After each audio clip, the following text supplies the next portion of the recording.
Welcome to the Deep Dive. Today, we're stepping into a really personal and, let's be honest, often misunderstood landscape. The experiences of trans men in the dating world. It's a topic just full of questions about identity, connection, and kind of the evolving nature of modern relationships. We've pulled together a fascinating stack of sources for this deep dive. We've got everything from really intimate personal narratives to advice columns, community discussions. Our mission, basically to unpack these insights for you, offer you a bit of a shortcut to understanding the unique challenges, yes, but also, maybe surprisingly, the advantages and the hopeful paths that trans men navigate when they're seeking meaningful relationships. So get ready for some incredibly candid stories, some practical wisdom too, that might just shift how you think about attraction, vulnerability, and what connection really means. Okay, so let's start by getting into the individual journeys our sources reveal. What became clear pretty quickly is that for a lot of trans men, the path to finding connection in dating is just completely tied to this profound journey of self-discovery, often happening long before or during physical transition. We hear from Finnegan, who talks about his dating experiences before transitioning. Even back then, knowing he wasn't a girl but was attracted to women, he found himself seeking out partners who were, in his words, the straighter the better. Yeah. What was going on there? What was he trying to signal? And what did that do to those relationships?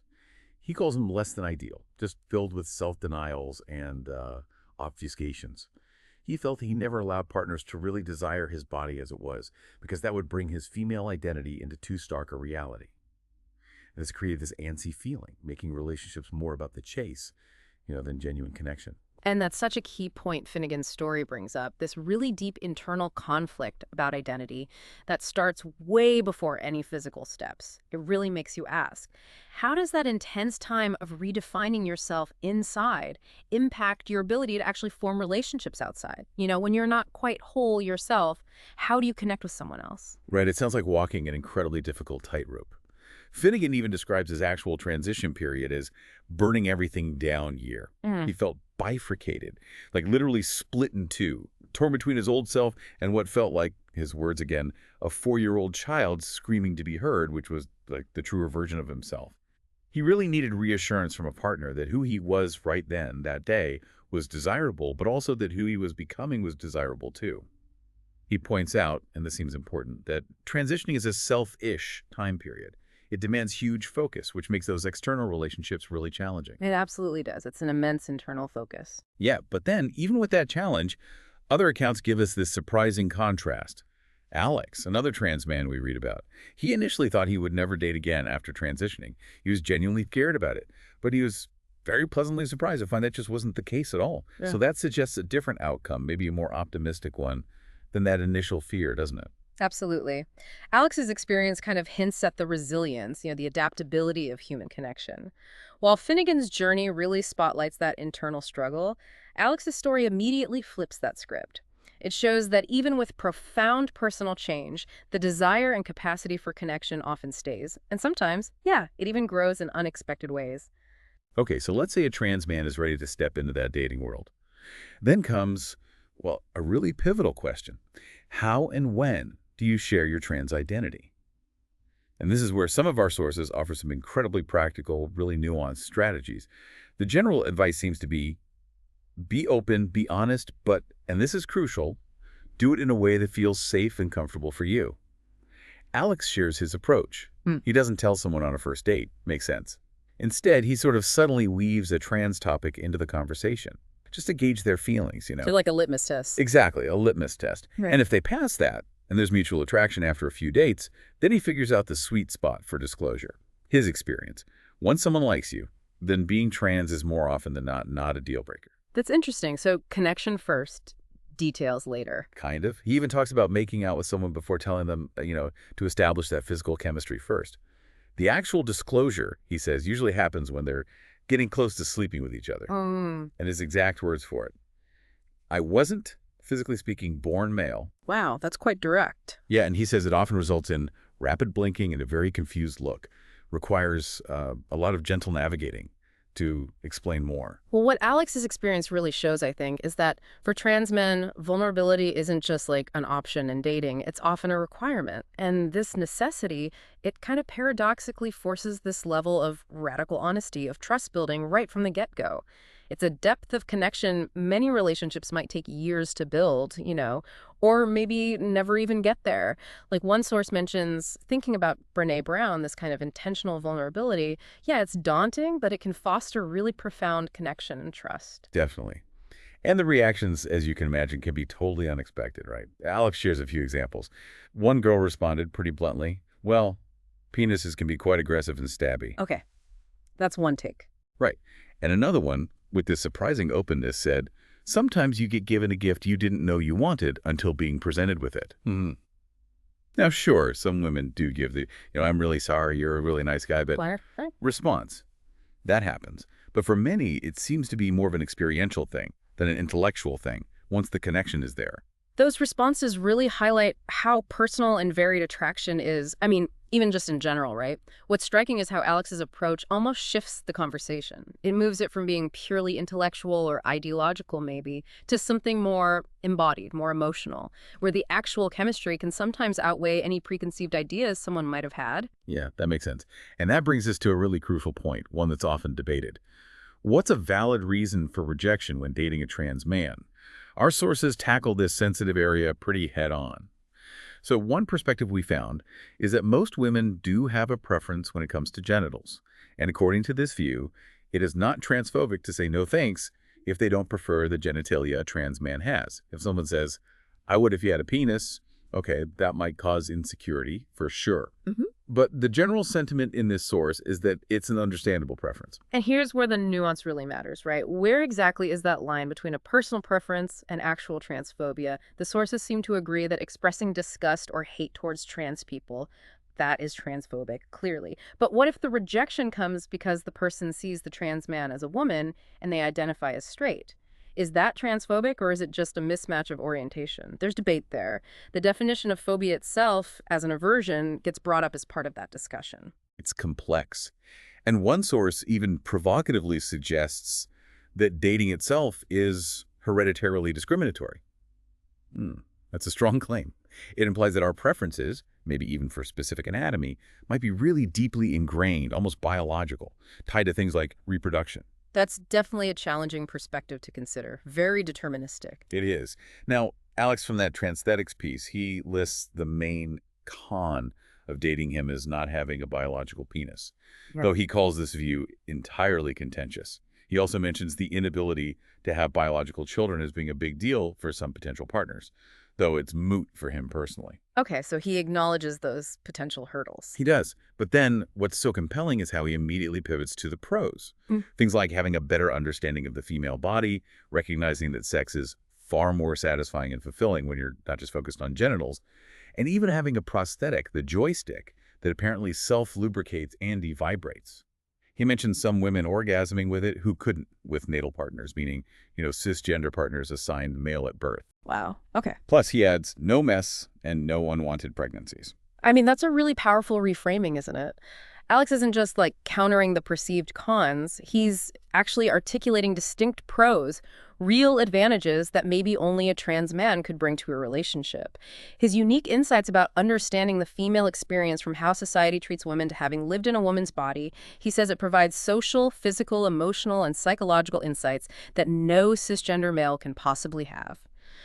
It totally transforms what some might see as a disadvantage into, well, a profound, enriching asset. It really does. Okay, let's broaden our view now and dig into the realities of the dating landscape more generally for trans men. Our sources paint a picture of, yes, significant challenges, but also, importantly, unexpected joys and this real sense of powerful resilience. The struggle is definitely real for many. You see posts on Reddit from trans men talking about feeling lonelier since transitioning, missing companionship, feeling like there are more reasons not to date me than there are to date me. Some feel like giving up entirely. One commenter sadly shared trauma from being seen just as a weird, hairy woman. That's heartbreaking. It's incredibly tough to read those experiences. Really highlights the vulnerability involved. Yeah, and the data, okay, it's from 2018, but it also reflects this difficulty. A study cited by Eva Glassroad found only 1.8% of straight women and 3.3% of straight men would date trans or non-binary people. Tiny numbers. Wow, that low. Yeah, and even within the queer community, the percentages were, well, relatively low. Only about 11.5% of gay men and 29% of lesbians were trans-inclusive in their dating preferences, according to that study. So statistically, it can look pretty challenging. Definitely. And online dating. It's described as a real mixed bag, you know. Finnegan talks about this deep sense of doom, scrolling through dating apps, guessing that very few profiles looked like they'd be both attractive to him and potentially into trans men. Others on Reddit complain that LGBTQ plus apps are often filled with poly people, even when they state they want monogamy, or weird old men, or people who seem to see trans individuals as just an experience to tick off a list. That's really objectifying. Totally. Some even suggest that regular mainstream dating apps might actually be better sometimes. It's easy to look at those numbers, those anecdotes, and feel discouraged, right? But then you think about what Alex and others illustrate, that while the statistical odds might seem daunting, the unique experiences, the profound insights that trans men bring, they offer a depth maybe not found elsewhere. It really shifts the focus, doesn't it? From a perceived lack to a distinct advantage. It highlights the richness that different perspectives bring to intimacy. Absolutely. And it's not just Alex saying this. We saw comments on his blog post, like one from Renee, who's a disabled trans man with no surgery. He powerfully emphasizes that their ability to see the world through their women's eyes means so much to many women, end quote. He actually calls trans men the bridge between the sexes. It's quite a concept. It really is. That idea of being a bridge, it speaks to this unique kind of empathy, an understanding that maybe goes beyond typical gendered viewpoints. It's a powerful argument for how diverse life experiences, far from being barriers, can actually create incredibly rich and nuanced connections between people. Yeah. So despite the very real difficulties we've talked about, our sources also reveal these really inspiring stories of connection. And lots of practical advice, too, for finding fulfilling relationships. There's definitely hope here. One pathway mentioned quite often for successful dating is T4T. That's trans for trans relationships. Many users on Reddit describe this as a much easier route, leading to wonderful and most amazing relationships, sometimes with partners who are also gender fluid or intersex. Shared understanding, right? Right, that shared understanding, that reduced need for constant explanation. It makes sense why T4T would be appealing. But it's also important to remember, as one commenter wisely points out, T4T does not equal safety. They warned against trans men adopting toxic masculinity just to try and pass. It's a good reminder that real connection always needs genuine compatibility and respect. Shared identity is like a starting point, maybe, but it's not the whole journey. That's such a crucial distinction. Another route suggested is dating bisexual or pansexual individuals, obviously expanding the pool of potential partners open to diverse gender identities. Yeah. We even heard this one remarkable story about a partner who identified as 100% lesbian. But she stayed supportive and attracted even after her partner came out as a trans man. They eventually married, presenting as a straight couple. That really challenges fixed ideas about orientation, doesn't it? Shows how love can transcend labels sometimes. It really does. And beyond specific groups to date, a lot of the advice comes back to something universal: self-acceptance and authenticity. Building self-esteem, building confidence, that's seen as crucial. Jace24, for instance, he quit dating apps because he found people didn't like the fact I didn't have the male genitalia, sadly. But then he met a partner just through social interaction, someone who didn't mind me being trans at all. So sometimes moving offline helps, meeting people in different contexts. Exactly. And many suggest that sometimes, you know the old saying, when you stop looking, that's usually when someone finds you. Taking a break, focusing on yourself, being easy on yourself. These are themes that come up again and again. The call seems to be true to yourself, have fun, figure out what exactly you are looking for, and don't settle for a crappy relationship over being single. Solid advice for anyone, really. Absolutely universal advice. And Finnegan's story kind of comes full circle here. His eventual marriage, it was to someone who had known him for years, someone who had seen his transition. He says it worked precisely because they co-created the space between them. He describes this relationship as comfortable and luxurious and fulfilling as I could possibly imagine. It sounds like he found what he was looking for, just maybe not in the way he first thought. And that's really the profound takeaway, I think. While dating can be uniquely challenging for trans men, the ultimate keys to fulfilling relationships, they stay the same for everyone. Authenticity, clear communications, self-worth, and a willingness to explore connections beyond just conventional expectations. The journey might look different, sure, but that destination of genuine connection, it's the same goal. What a deep dive we've had today. Really exploring the rich, complex, and often deeply personal landscape of dating as a trans man. We've heard about the profound self-discovery involved, that nuanced dance of disclosure, the tricky lines between preference and prejudice, and the diverse paths people find to love. So for you, our listener, maybe consider this.